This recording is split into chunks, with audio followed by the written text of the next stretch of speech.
नमस्कार दोस्तों, आज हम मुख से बदबू से हमेशा के लिए किस प्रकार से आप छुटकारा पा सकते हैं, इसके विषय में बात करेंगे। सबसे बड़ा विषय होता है कि मुख से दुर्गंध आती है तो उससे लोग बहुत परेशान रहते हैं, किस वजह से आ रही है और इसका कारण क्या हो सकता है। तो इसके कारणों पर हम विचार करेंगे। तो सबसे पहला कारण आता है कि यदि आपका डाइजेशन ठीक नहीं रहता है, पाचन प्रॉपर नहीं हो पाता है, पाचन का सही रूप से नहीं हो पाने की वजह से आपको यह समस्या हो सकती है। जिनका पेट खराब रहता है या अपच की शिकायत बनी रहती है, उनके मुख से भी दुर्गंध आने की शिकायत हमें देखी जाती है। दांतों में सड़न हो जाने की वजह से कई बार देखा गया है कि दांतों में सड़न हो जाती है, और दांतों में सड़न होने की वजह से यह देखा गया है कि मुख से दुर्गंध आने लगती है। मुख से दुर्गंध आने का एक सबसे बड़ा कारण दांतों में सड़न भी होती है। पायरिया एक ऐसी समस्या है जिसके वजह से अक्सर देखा जाता है कि मुख से दुर्गंध आने की शिकायत हमेशा मिलती है, क्योंकि पायरिया में मसूड़ों में ब्लड आने लगता है, मसूड़ों से खून आता है और जो वहीं पर जमा होता है मसूड़ों में बार बार। और जब सुबह के समय में जब कोई भी व्यक्ति ब्रश करता है या किसी भी प्रकार से मुख से खून आने लगता है तो पेशेंट परेशान होता है। वह गले में जाकर कई बार रात में यदि निकलता है तो गले में जमा रहता है, सुबह कफ के साथ बाहर इकट्ठा फेंका जाता है। तो उसे डर होता है कि उसे कौन सी बीमारी हो गई है और मुख से बदबू आने लगती है। तो यह समस्या उसको अक्सर देखने में मिलती है। साथ ही दांतों में यदि भोजन के कण फंसे रहते हैं, दांतों में भोजन के कण होने से भी यह समस्या देखने में आती है कि जब भोजन के कण भोजन करते हैं तो उसके बारीक पार्टिकल्स दांतों के बीचों में फंसे रह जाते हैं और वह धीरे धीरे सड़न के रूप में मुंह में बदबू तैयार करते हैं और मुख से दुर्गंध आने लगती है। इससे सामने बैठे लोगों को बहुत परेशानी होती है। आपसे कोई भी व्यक्ति प्रॉपरली बात नहीं करना चाहता है और यह सामाजिक रूप से आपकी उपेक्षा होने लगती है।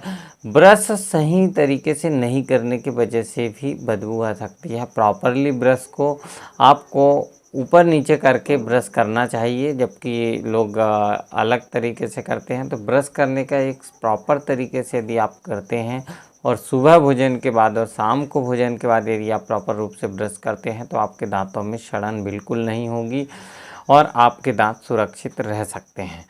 इसी के साथ में आप यदि ब्रश करते हैं तो उसमें दातून का भी प्रयोग कर सकते हैं। दातून के प्रयोग से भी आपके दांत अच्छे रह सकते हैं, बदबू उससे जा सकती है। और बचाव के लिए आप क्या कर सकते हैं, तो सही तरीके से भोजन के बाद ब्रश करना एक सबसे बड़ा कारण है कि सुबह और शाम भोजन के बाद में ब्रश प्रॉपर रूप से करें, थोड़ा समय तक करें और निश्चित रूप से आप एक रूटीन बना लें कि आपको सुबह शाम ब्रश अवश्य ही करना है। और कुछ भी खाएं उसके बाद कुल्ला अवश्य करना है। कुछ भी खाते हैं आप, भोजन के रूप में लेते हैं, तो उसके बाद आपको कुल्ला अवश्य करना है, यह ध्यान रखना है। यदि आप कुल्ला नहीं करते हैं तो भोजन के पार्टिकल्स या कुछ कण, छोटे छोटे कण उसमें फंसे रह जाते हैं। इसके वजह से हो सकता है कि आपके मुख से दुर्गंध आने लगे और आप परेशान हो सकते हैं। बाद में धीरे धीरे यह बीमारी के रूप में बदलते जाती है, दांतों में सड़न होने लगती है और दांतों में सड़न होने की वजह से या पायरिया भी हो सकता है। इस प्रकार से यह समस्या रह सकती है। जीभ को जब भी हो तो आप दिन में एक बार या तो 2-4 दिनों में टंग क्लीनर से साफ़ अवश्य करें, क्योंकि जीभ में जो मल लगा होता है या फिर जो अशुद्धियाँ होती है वह साफ़ हो जाती है। और टंग क्लीनर से आप जीभ को प्रॉपर रूप से साफ़ अवश्य करें, क्योंकि यह एक बचाव का उपाय है। आपको पाचन ठीक रखना है। इसी के साथ ज़रूरी है कि आपका यदि डाइजेशन साफ़ नहीं हो रहा है तो रात में त्रिफला ले सकते हैं आप। इस प्रकार से पाचन के योग जो हमने बताए हैं उनका प्रयोग करके आप ठीक रखें। पाचन ठीक जब तक नहीं रहेगा तो आपको यह परेशानी बनी रहेगी।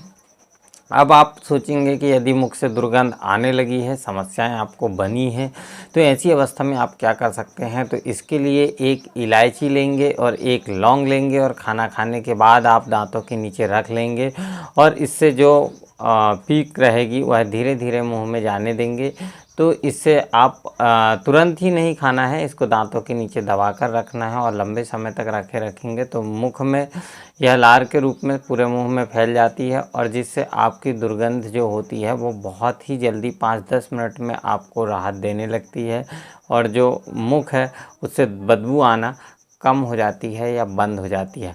उसी के साथ आप अनार के छिलके को उबाल कर उससे कुल्ला करते हैं तो भी आपको बहुत राहत मिलती है और मुख की दुर्गंध उससे चली जाती है। और इसी के साथ आप एक नया प्रयोग भी कर सकते हैं कि तुलसी के पत्ते को यदि आप चबाते हैं सुबह शाम दोनों टाइम यदि चबाते हैं तो आपके मुख से दुर्गंध नहीं आएगी और मुख से दुर्गंध में आपको राहत मिलेगी। सरसों तेल और नमक, सरसों के तेल में थोड़ा सा नमक यदि आप मिलाकर मंजन की तरह करते हैं, मसूड़ों की मालिश करते हैं अंगुली से, तो आपके मुख की दुर्गंध धीरे धीरे चली जाती है। उसी के साथ आप अमरूद के पत्तों को भी यदि दांतों से चबाते हैं तो भी आपके मुख की दुर्गंध जाती है। तो इस प्रकार से आप यदि आपके मुख से बदबू आ रही है, मुख दुर्गंध है, तो या आप कह सकते हैं कि इन जो आयुर्वेद के कुछ तरीके हमने बताए हैं इनका उपयोग करेंगे तो आपको अवश्य ही लाभ मिलेगा। इसके अतिरिक्त कोई समस्या है तो आप अपने नज़दीकी चिकित्सक से अवश्य सलाह ले लें। आज के लिए इतना ही, नमस्कार।